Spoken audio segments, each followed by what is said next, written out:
Moi, j'aime la nature. Voilà, je passais devant les vergers abandonnés tous les jours en allant bosser. On les a récupérés, nettoyés. Donc déjà, il y a une première action qui, pour moi, était bien, qui était de les sauver. Parce que c'est bon pour toutes les générations, quoi. Il faudrait qu'il y en ait plein, des arbres fruitiers. Et après, je me suis dit, bon, allez, on va commencer à transformer un peu, faire voilà, du jus, de la confiture. Et puis, comme ça plaisait aux gens et que, voilà, je me suis dit, allez, pourquoi pas tenter l'aventure.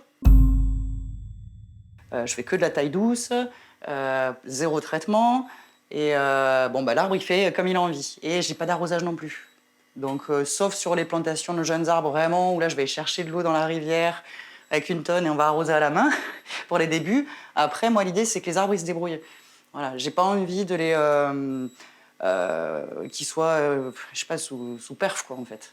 Ils doivent pouvoir se débrouiller. Donc, voilà, il y a des choses qui marchent et des choses qui marchent pas.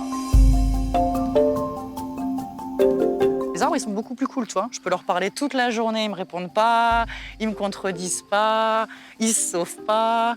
Ils sont cool, tu vois.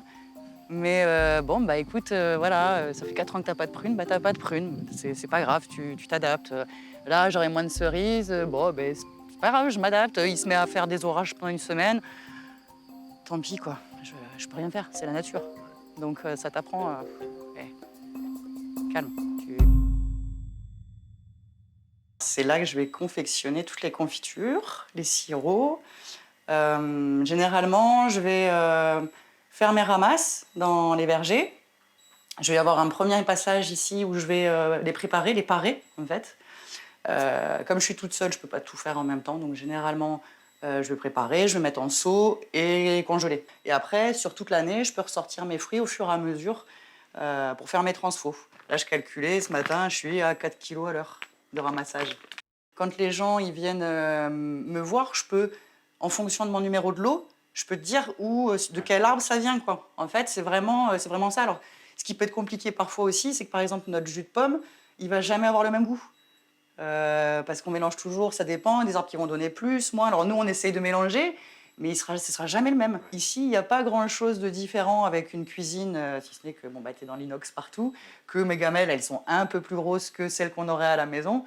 Mais au début, j'ai commencé avec des petites bassines à confiture en cuivre qui faisaient 4 kilos. Maintenant, j'ai des gros chaudrons. Alors, ça dépend de mes fruits. Soit je vais utiliser les chaudrons, soit je vais rester dans l'inox.